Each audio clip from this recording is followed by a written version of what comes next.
Na rota para a liberdade.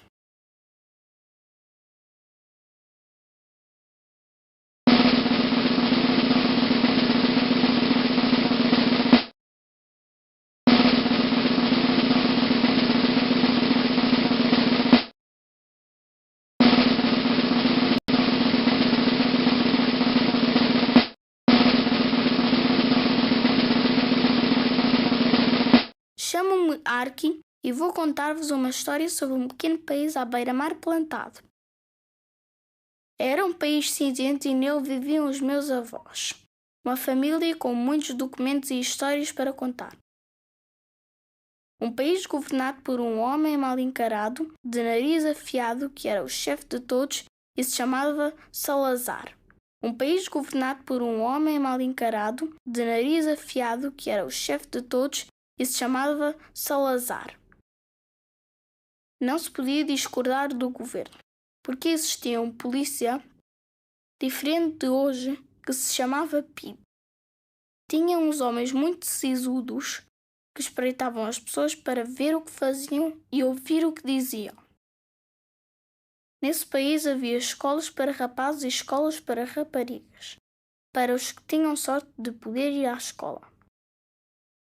Nem todas as crianças iam à escola.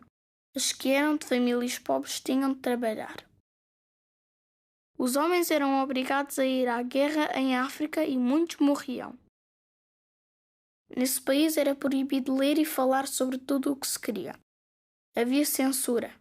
Os meus avós pensavam: por que temos tantos documentos e não os podemos mostrar a ninguém? Por que temos de ter os documentos presos e guardados como numa prisão? Os meus avós sonhavam em ensinar e contar as histórias desses documentos às pessoas, para que elas conhecessem melhor o país em que viviam e lutassem para serem felizes. Os meus avós queriam que as pessoas fossem livres como os pássaros que viajam pelo mundo, como as nuvens que decoram o céu e o vento que sopra e despenteia as árvores. Então o meu avô ganhou coragem e falou com pessoas. Mostrou-lhes os documentos guardados e o que tinham escrito. Todas as pessoas tinham de ter o que comer. Ninguém podia trabalhar de dia e de noite. As crianças tinham de ir à escola, não deviam trabalhar. A guerra em África tinha de acabar. Todos tinham direito a votar, a falar e dizer o que pensavam. Todos tinham direito a ter uma casa com água, luz e esgotos. Mas, numa noite escura de abril, a PIDE levou o meu avô para a prisão. Bateram, torturaram o meu avô para o convencer a pensar de outra forma, para não dizer o que os documentos contavam. As pessoas que ouviram o meu avô souberam da sua prisão. Então protestaram, fizeram greves e a PIDE prendeu-as. E, nesse pequeno país à beira-mar plantado, as pessoas continuaram tristes. As pessoas continuaram a trabalhar. As pessoas continuaram sem pão. Os homens continuaram a ir à guerra. As crianças continuaram sem saber ler nem escrever. Mas alguns lutavam por um futuro melhor.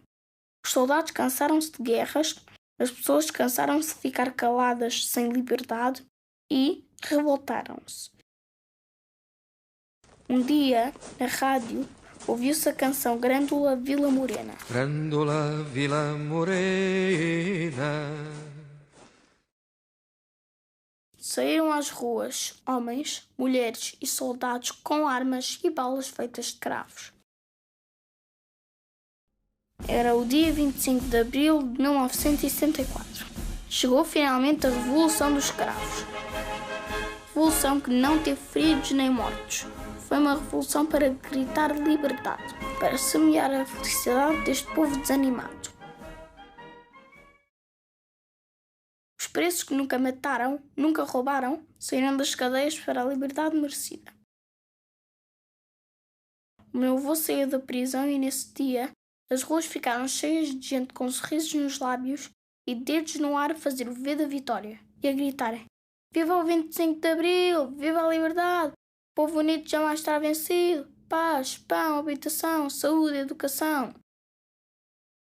Foi devido a essa revolução que o dia 25 de Abril é um feriado comemorado em todo o país. Muitos anos passaram, mas o meu avô continua a dizer-me para regar sempre os cravos vermelhos de abril, para que possam nascer muitos mais e não murche a raiz da liberdade e da democracia.